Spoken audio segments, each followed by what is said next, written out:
Attention, please.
Hello everyone, and welcome back to our 10th anniversary of Fast Forward. Hi guys. Quinn, did you say 10? Yes, I did say 10. Wow, that is amazing. That sure did go by fast. No doubt, time is flying. I'm Quinn Sparrow, and with me is Cole Pinzan, and we hope everyone has had a great week. And we look forward to an even better 3-day weekend. Oh yeah, I forgot, we have a 3-day weekend. How could you forget I don't know. that? Yes, I am so excited. Quinn, this week we have a ton of sports to cover. You are right, Cole. We have had games and matches every single day this week. Then we have a lot to share with you.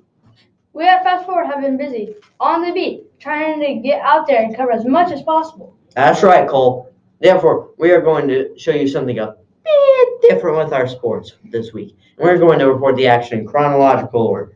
What do you mean, Quinn? Well, we're going to start with the action last Thursday night with the boys' 7th and 8th grade boys basketball at home and work all the way through Wednesday to night of this week. Wow, this is going to be fun. Yes, it is. Let's kick it over to Gavin and Kira to get us started. What?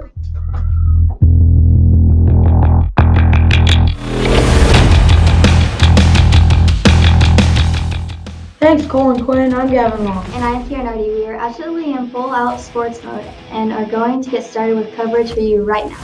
We promised last week that we would cover last Thursday's home boys basketball battle against Jackson Creek Middle School. And that's exactly what we're going to start. Gavin, that was a fun night. Yes, it was. The 8th grade boys opened the new year with a 45-25 win over Jackson Creek. The team had another impressive defense effort, holding Jackson Creek to 2 points in the first quarter and 4 points in the third quarter. Scoring for the Arties were Reese Wolf with 21, Mason Dotson with 6, Charlie Rollins with 5, Landon Potteroff with 5, and Quinlan McGowan and Jace LaFerry both chipped in 4 each. Unfortunately, the 7th grade boys team fell short to Jackson Creek that night. Last Thursday, the 7th and 8th grade girls basketball teams kicked off their season away, also against Jackson Creek. The 7th grade team lost, however, Coach Carter said, and I quote, "We struggled offensively but played pretty well on the defensive end." Scoring were Brimley Hamlin with 4, and Addie Carlos and Riley Smith both added 2. The 8th grade team lost 40-31. Coach Carter said that these ladies played hard and will keep improving. This week on Monday, our 7th grade boys basketball team was placed on quarantine, but they should be back in action for next week's junior mid-state game. On Monday night, the 8th grade hosted Franklin at home, and both teams took care of business. Oh yes, they did, Kiera. The 8th grade boys basketball teams won both of their games against Franklin Community. The A team crushed the Grizzlies 55-18. These guys jumped out to a 22-3 lead after the first quarter and were outstanding defensively. throughout the remainder of the game. Scoring in the A game were Jace LaFerry with 18, Reese Wolf with 13, Ty Stroud with 8, and Charlie Rollins, Reese Wolf, Mason Dodson, and Landon Potteroff all with 4. The 8th grade B team also defeated Franklin 34-21. Our Artesians led 10-3 after the first quarter and never allowed Franklin to get closer than 5 the rest of the game. The team was led by Jacob Bennett and Andrew Carter's inside presence, combining for 20 rebounds. Scoring in the B game were Jacob Bennett with 10, Alex Strouts with 8, Jacob Holiday with 8, and Dakota Payne and Andrew Carter both with 4. Kira, let's kick it down to the gym where Morgan and Jazzy are going to fill us in on wrestling and girls basketball from this week. Sounds great. Take it away, Morgan and Jazzy. Morgan and I are going to start by covering wrestling from this past Monday evening. Jazzy, our wrestling team lost a close match to Owen Valley, 35-49, but we worked really hard and had a lot of success on the team. Let's take a minute to check out some wrestling footage.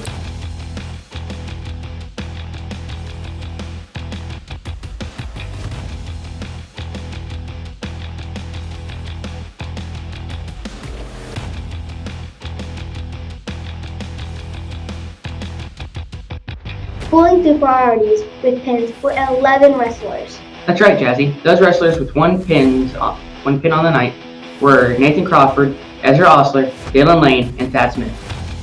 And those with 2 pins for the night were Fisher Dunstone, Joel Summer, Nate, Jonathan, Lucas Dewey, Coleman Didamore, and Morgan Harris.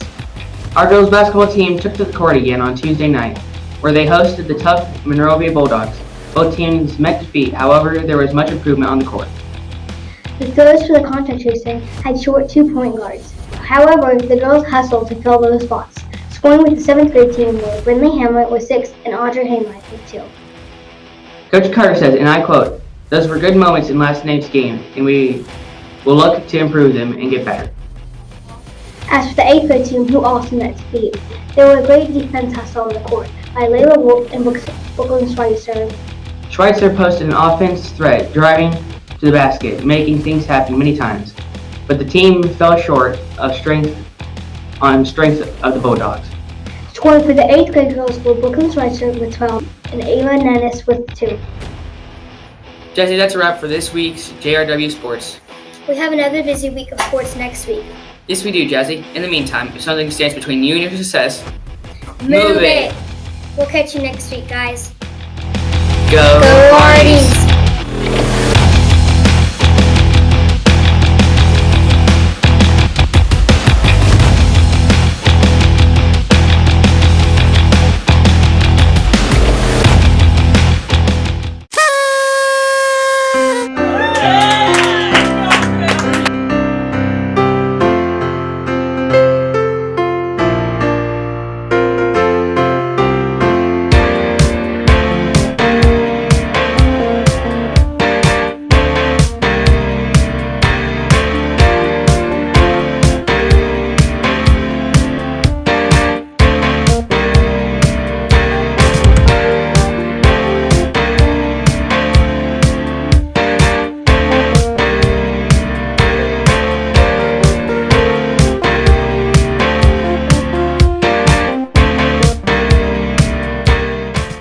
Happy B-Day, everybody.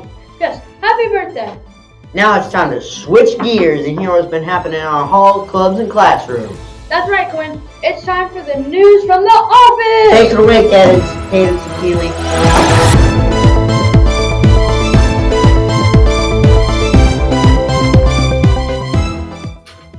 Thanks, Cole and Quinn. I'm Andy Curlis, and this is Keely McOwen. And this is News from the office. Keely, let's start off talking about this week's spelling bee. Have you ever been in the spelling bee? I have, but nothing like we did on Tuesday. Me either. For the first time, I wasn't even nervous. Yeah, same. Drake and Maddie actually covered the event for us. Let's check out what they have to say. Thanks, Addie and Keely. I'm Maddie Dyer. And I'm Drake Davis. The preliminary round of the spelling bee took place during Success this past Tuesday. Yes, Drake, the test was mandatory for all students. The 25-word test was given via a screencastify video. We should know the results by next Tuesday, January 18th. The school's final round will be held here at Woodin on Thursday, January 27th, during periods 1 through 3 in the library.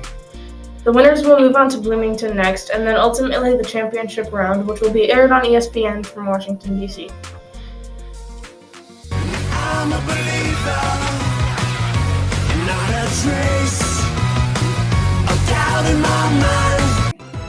Wow, that would be so cool to be able to go to Washington, D.C. Yeah, Addie, that would be awesome. Now, we need to speak to our 8th grade students. Yes, hello, 8th graders. 8th grade students, Ms. Kusinik needs your baby photos. Yes, please send in your baby photos for this year's yearbook and 8th grade graduation. Be sure to put your names on these photos and have them in by February 15th. And by the way, does anyone know whose this baby picture this is? Let Ms. Kusinik know. Aw, so cute! Up next, we have something truly special to announce. Yes, we do. This is truly breaking news for our school and involves $9,500 and 30,000 meals. Are you kidding? What? Listen up as our Fast Forward team fills you in on what happens here at Woodin in March.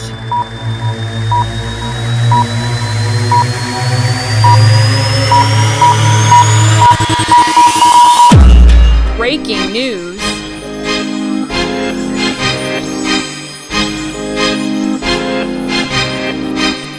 Hello everyone, welcome to our special segment on hunger. I'm Lily Adams. I'm Quinn Sparrowblack. I'm Kira Nerdy. I'm Emma Harris. And I'm Jesse Easley. Guys, we are surrounded by hunger. Hunger lives in every corner of our world. It reveals itself in the places you'd expect, but it also reveals it in the places you don't. There's a complex issue with a range of causes. That's right. These causes include unemployment, poverty, economic and political instability, and environmental factors. In the United States, more than 37 million people are food insecure, and 11 million of those people are children. And internationally, 820 million people face hunger daily. It can be hard to understand such staggering statistics. That's why we must remember, these aren't just numbers, they're people.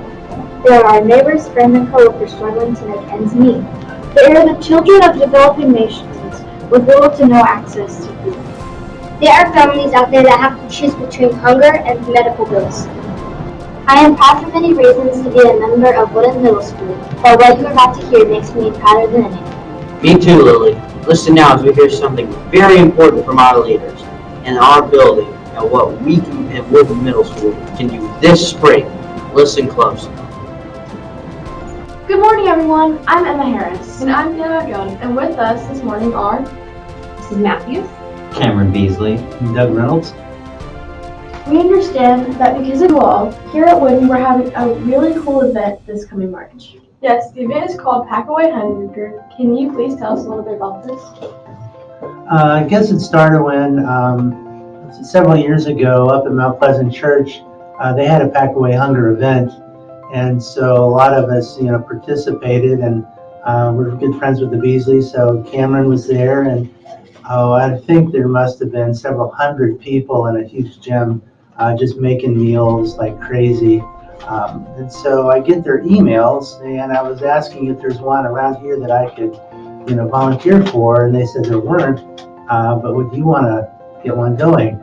And I felt a little intimidated by such a large task, so I asked Ms. Matthews and the National Junior Honor Society, and they've been the Energizer Bunny and took it and been running with it, doing a lot of work behind the scenes. And because of Mr. Reynolds' contact with Pack Away Hunger, they wrote a grant to the Community Foundation of Morgan County, and it was approved for $9,500, which is enough to pack 30,000 meals.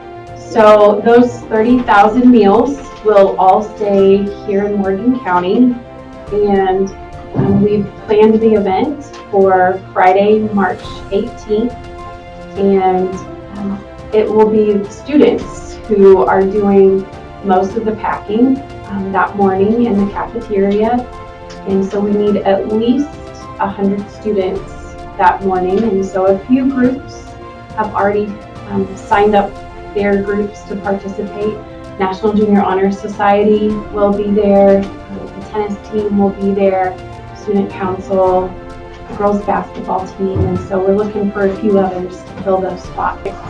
Teachers, if there are any groups out there that would like to be involved, please reach out to Mrs. Matthews or Mr. Reynolds.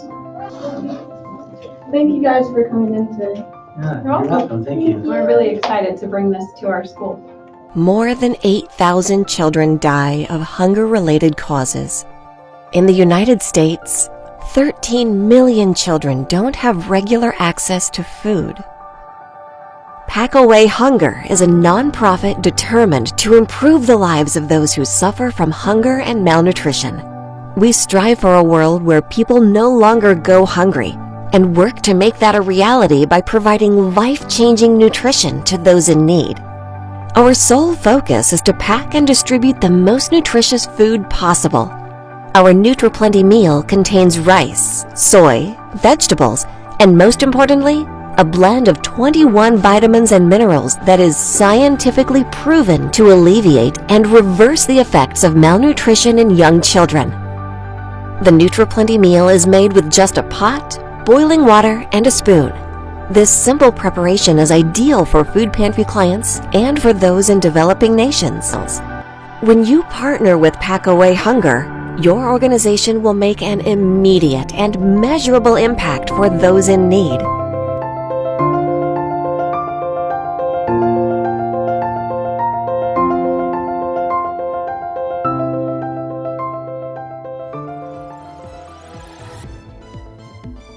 I can't wait to participate in the Pack Away Hunger event. Me either. Thank you again, Mr. Reynolds, Miss Matthews, and Cameron for signing our school up for such a wonderful program and a good deed.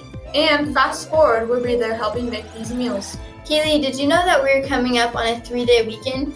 Oh yeah, I'm so excited. Thank you, Dr. Martin Luther King Jr. In words of Dr. King, the time is always right to do what is right.